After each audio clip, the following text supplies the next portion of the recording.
Hey everyone, welcome back to the channel. So, James Bond is finally back in gaming, and I mean finally, because the last time we got a proper Bond game was back in 2012. That was 14 years ago. And honestly, that game was not great. It flopped hard. The license got pulled, and Bond just disappeared from gaming completely. But now, in 2026, he is back. And this time, it is being made by IO Interactive, the same studio behind the legendary Hitman series. So yeah, the hype is absolutely real. Now, before you go ahead and spend your money on this game, or even decide whether it is worth your time, I want to break down everything we know so far. This is not a review, the game is not even out yet, but there is a ton of information out there. Trailers, previews, developer Q&A sessions, and I have gone through all of it, so you do not have to. This is everything you need to know about 007 First Light. Let us get into it. Alright, before we get into anything else, let us address the first question a lot of people are going to have. Do you actually need to know James Bond to enjoy this game? And honestly, no. You do not need any prior knowledge at all. Here is why. This is a Bond origin story. You are not being dropped into the middle of some established Bond timeline and expected to just figure it out. You are playing as a 26-year-old James Bond who has not even become a spy yet. He starts the game in the Navy, just a guy. A talented, slightly reckless guy, but still just a guy. So you are not missing any context. You are building the context alongside him. You watch him get noticed by MI6. You watch him go through training. You watch him stumble into its first real mission and try to figure out what he is doing. It is almost like a coming-of-age story, except with guns and gadgets. Now, for people who do know Bond, relax. Everything you love is still here. The slick suits, the fancy cars, the gadgets, Q-Branch, Moneypenny, all of it. But the game treats every single one of those things like it is the first time Bond is experiencing them too. So it hits different. Bottom line, you do not need to have seen a single Bond film to enjoy this. But if you have, you're going to have a great time. Now let us talk about the actual story without spoiling anything major. After a heroic act during his time in the Navy, young James Bond gets an offer he cannot refuse, a place in MI6's newly revived 00 program. But things go wrong fast. A mission to stop a rogue agent ends in tragedy, and Bond is forced to team up with his reluctant mentor, a man named Greenway, to expose a deep conspiracy and stop a looming coup at the very heart of the state. And what makes this story interesting is that Bond is not the polished, cool, unshakable spy you're used to seeing. He's idealistic, he's impulsive, he makes mistakes. He operates more on instinct than on cold calculation, and that actually makes him a much more interesting character to follow. The story also does not connect to any of the Bond films. It is completely standalone, so there is no continuity to worry about. It draws inspiration from Ian Fleming's original novels and the broader Bond universe, but the narrative itself is entirely original. One more thing, IO Interactive confirmed that the game does have callbacks, Easter eggs, and references for Bond fans to find. One example they mentioned is Bond throwing his hat onto a coat rack, a nod to the classic Moneypenny office scene from the older films. So there are little rewards in there for people who know their Bond history. Alright, so the question a lot of people are going to have going in is, what kind of game actually is this? Especially if you are a Hitman fan coming in with certain expectations. So let me be straight with you. It is not just Hitman with a Bond skin slapped on top, but it is also not completely unrecognizable either. The best way I can describe it is, imagine Hitman and Uncharted had a baby. Yeah, just for example. And that baby grew up to be James Bond. That is roughly what you are getting here. The game is broken into distinct missions across different parts of the world. Each one has a large explorable area where you have multiple ways to reach your objective, but eventually those open areas funnel into tighter, more cinematic action sequences, the kind of big explosive moments you would expect from a Bond film. The clearest example we got from preview sessions was a level set in a London art museum. There's a gala happening, you need to get upstairs, but guards are blocking the way. So you walk around, listen in on conversations, pick up bits of information, and slowly work out your options. Do you impersonate a photojournalist? Do you deal with a guard who's late to his shift? Do you find a completely different route nobody told you about? That is very much Hitman DNA right there. But here's what's different. You cannot knock someone out and steal their uniform. You cannot drag bodies into a closet. The game is less about being a ghost and more about forward momentum.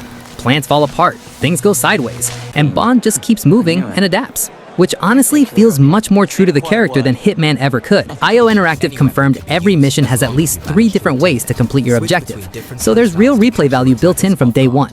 Now let us talk about how stealth actually works in this game, because this is where things get really interesting and honestly a little different from what you might expect. On the surface, yeah, you have the basics. Crouching, moving slowly, hiding in tall grass during outdoor sections. Standard stuff you have seen in 100 games before. But that is not what makes the stealth here stand out. The real star is Bond's watch, and this thing is loaded. Think of it almost like Batman's gadget toolkit from the Arkham games, but smaller and way more spy flavored. You can use it to switch on a nearby air conditioning unit to cover the sound of your footsteps.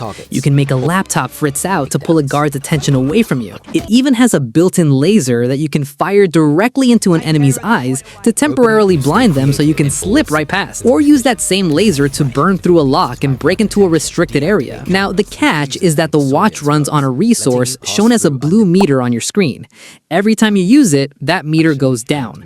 To get it back up, you need to find electronics around the environment, phones, laptops, keyboards, and interact with them to pull the power back up. It keeps you engaged with the space around you constantly, which I think is a really smart design choice. The second resource is green, and it is more chemistry-based. And in this previews, we actually got to see this in action. There's a moment where Bond is trying to get through an area, and there are a bunch of security guards completely blocking his path. And just like that, Bond uses his green gadget, and out of nowhere, the entire area fills with thick smoke. Guards cannot see a thing, and Bond just walks right through. Other gadgets confirmed include a pen, a lighter, and what looks like a set of earbuds with their own special function. The developers haven't shown everything yet, which honestly just makes it even more exciting. Now let us talk about something called the Bluffing System. And trust me, this one is genuinely one of the coolest things in this entire game. So Bond has a resource tied to what the game calls instinct, shown as a lightning bolt on your screen. You fill it up just by playing, taking out enemies, interacting with the environment, moving through the mission. Simple stuff. Now, when you're walking around in a restricted area, most people will not bother you, but certain guards will get suspicious. They will spot you. They will start questioning what you were doing there. This is where the Bluffing System comes in. You hit the bluff button, and Bond just talks his way out. He comes up with something on the spot. In one preview example, a reviewer described a moment where they crashed through a door, a guard spun around, and they immediately hit bluff. And Bond launched into this breathless story about chasing a suspicious woman through the area, acting like he was part of the security team. The guard, confused, bought it, and Bond was out of there. Over here! Looks like a trust fall gone wrong. The writing for these bluff moments is apparently sharp and genuinely funny, and it feeds into something that is very core to who James Bond is. His greatest weapon is not his gun, it is his charm. There is a cooldown after each bluff, so you cannot just spam it, but used at the right moment, it is absolutely one of the most satisfying things you can do in this game. Here is something a lot of people are curious about. Can you just go in guns blazing?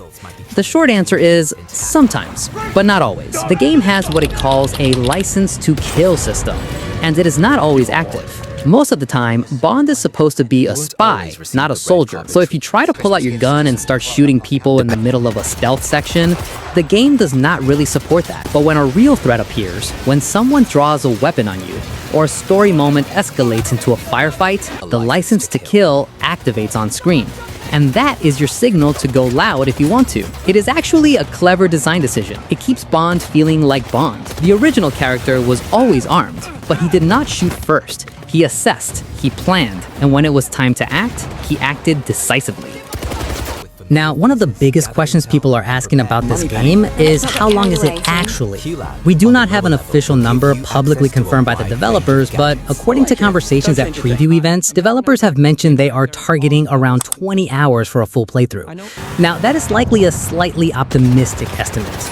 Real-world playtimes might land closer to 15 to 18 hours depending on how you play and what difficulty you are on. That said, the replayability factor is a big part of the package here. With multiple approaches per mission and the Tac Sim Mode, which we will talk about next, the game is genuinely designed to be worth coming back to again and again. Now let us talk about something called Tac Sim Mode. This is basically the game's replayability and endgame layer. So Tac Sim, short for Tactical Simulation Mode, lets you go back to missions you have already completed, but this time with added modifiers and challenge conditions. Think of it almost like Hitman's Freelancer mode. You're replaying levels you already know, but now the parameters are completely different. Things are harder, the enemy placements change, the conditions push you to play in ways you never considered the first time around. What do you earn from it? Cosmetics, gadget upgrades, outfits, new weapon skins, and IO Interactive has confirmed that Tac Sim will receive post-launch content updates, so there will be new reasons to keep coming back even long after you finish the main story. For those of you who love squeezing every last drop out of a game, this mode sounds like exactly that. Now let us quickly talk about platforms, editions, and pricing, because there is quite a bit to cover here. The game releases on May 27th, 2026 on PlayStation 5, Xbox Series X and S, and PC. There is also a Nintendo Switch 2 version, but that one has been delayed to later in the summer. On PC, you get some exclusive features, uncapped FPS, NVIDIA DLSS 4.5 with dynamic multi-frame generation, and path tracing for top-end visual quality. If you have the hardware, the PC version should look absolutely stunning. On PS5 Pro, IO Interactive has confirmed the game will run at a consistent 60 FPS, even during the most intense action sequences. Now for editions, and they are really going for it here, since it has been 14 years since the last Bond game. First, there's the Standard Edition. Then there's the Specialist Edition, a physical-only release at around $70 that includes Bond's classic tuxedo as an in-game skin. There's a Physical Collector's Edition above that, and at the very top, the Legacy Edition at $300, which comes with a replica golden gun statuette. Yes, a physical one. If you pre-order any edition, you get a free deluxe upgrade that includes exclusive outfits, a weapon skin, and gadget skins. Even with all this information, there are still a few things we will not know until launch day. Number 1. Console performance. On PC, the game ran smoothly in previews, but some console gameplay footage looked a little rough in terms of frame rate. We will see how the final build holds up. Number 2. Driving. We have only seen one driving section so far, and it was very linear. IO Interactive has never really made a driving game, so how those sections feel is still an open question. And number 3, pacing. With a roughly 20-hour runtime, will the game stay interesting all the way through? Will it introduce new ideas and keep things fresh? Or will it start to feel repetitive after a while? That is something only the full playthrough will tell us. And that is everything you need to know about 007 First Light before it releases on May 27th. 14 years we have been waiting for a proper Bond game, and from everything critics have said and everything the developers have shown us, it genuinely looks like IO Interactive has done this character justice. The story sounds compelling, the cast is incredible, and the gameplay systems are deep and creative. Now, there are still open questions about console performance, the driving sections, and whether the pacing holds up across the full runtime. But from where we are standing right now, this is looking like one of the most exciting releases of 2026. So are you hyped for this? Let me know in the comments. And if you are a longtime Bond game fan, drop your favorite Bond game down below. Nightfire, GoldenEye, Everything or Nothing? Let us talk about it. If you found this video helpful, please hit that like button. And make sure you are subscribed with the bell turned on, because the full review is dropping on launch day and you do not want to miss it. See you then. Take care.